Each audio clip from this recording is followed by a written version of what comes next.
बिहार के नए मुख्यमंत्री सम्राट चौधरी। लेकिन इस नाम के पीछे की कहानी क्या है? कुर्सी तक तो वो पहुंच गए, पर उनका ये सफर कह सकते हैं काफी विवादों से भरा रहा है। देखिए, किसी भी नेता की ईमानदारी परखनी हो ना, तो उनके अतीत को समझना बहुत जरूरी हो जाता है। तो चलिए आज उनके इसी राजनीतिक जीवन की एक एक परत को खोलकर देखते हैं।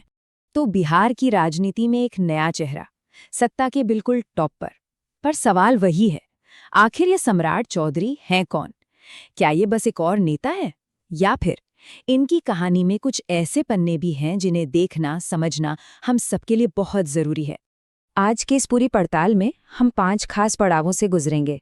सबसे पहले देखेंगे कि राजनीति में इनकी एंट्री हुई कैसे, फिर बात करेंगे कि सत्ता के लिए इन्होंने कैसे और कब-कब गठबंधन बदले। इसके बाद कानून की नज़र में इनका रिकॉर्ड क्या कहता है, उस पर भी एक नज़र डालेंगे।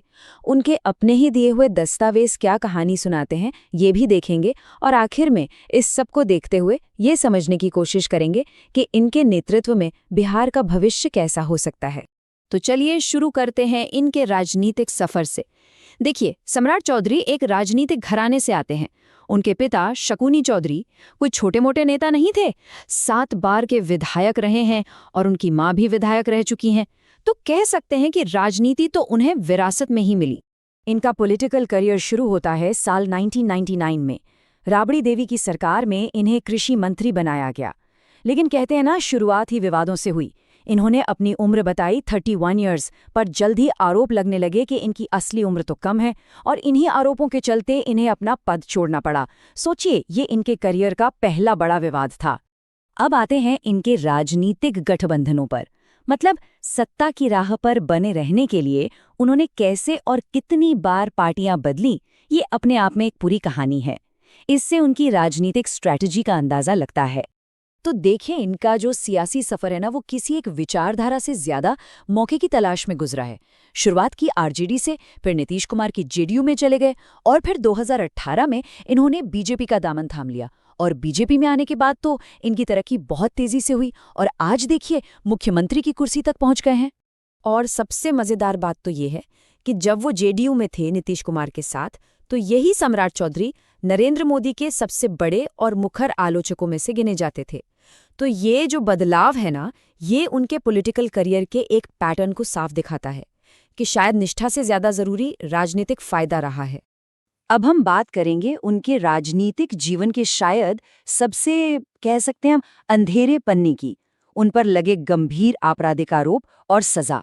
और ये सब हम नहीं कह रहे हैं, ये दस्तावेजों में दर्ज है। ये बात है साल 1995 की। तारापुर में विधानसभा चुनाव चल रहे थे। उस दौर में राजनीतिक दुश्मनी अपने चरम पर होती थी, और आरोप ये है कि इसी दौरान एक बमबारी हुई, एक बहुत बड़ी घटना जिसमें सम्राट चौधरी का नाम सीधे सीधे सामने आया। इस बम हमले में 7 लोगों की जान चली गई थी। 7 लोग!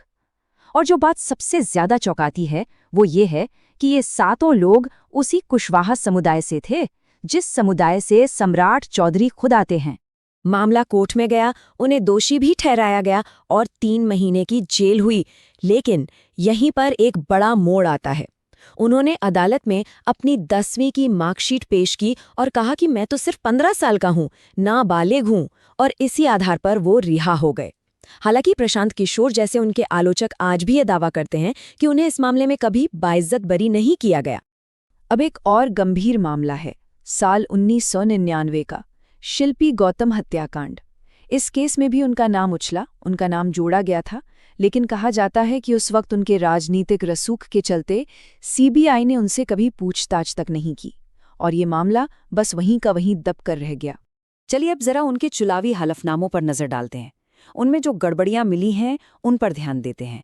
और ये सिर्फ नंबर्स का खेल नहीं है, ये शपथ लेकर दी गई जानकारी की सच्चाई पर ही सवाल खड़े करता है।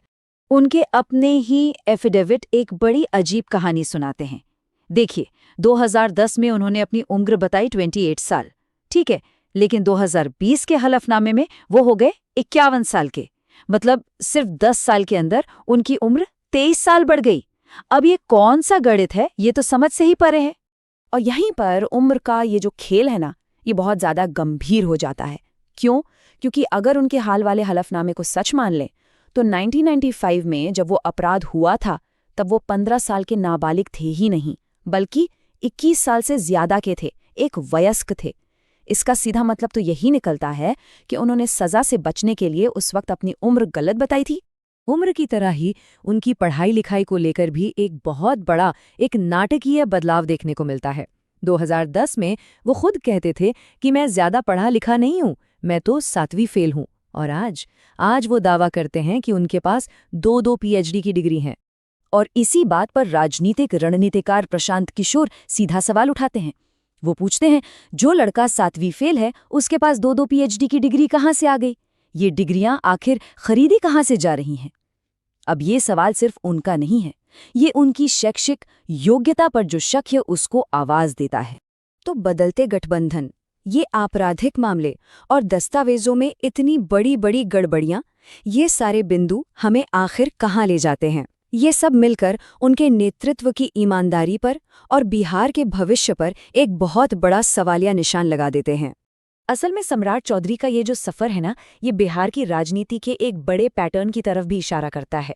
सवाल ये उठता है कि आखिर कैसे इतने विवादास्पद अतीत वाले नेता भी सत्ता के सबसे ऊंचे शिखर तक पहुंचने में कामयाब हो जाते हैं। और यहीं पर एक बहुत गंभीर सवाल खड़ा होता है, क्या ऐसे नेता राजनीति में जनता की सेवा करने आते हैं या सिर्फ सत्ता पाने के लिए? आलोचकों का तो साफ मानना है कि उनका लक्ष्य सिर्फ और सिर्फ पद हासिल करना है, सेवा करना नहीं।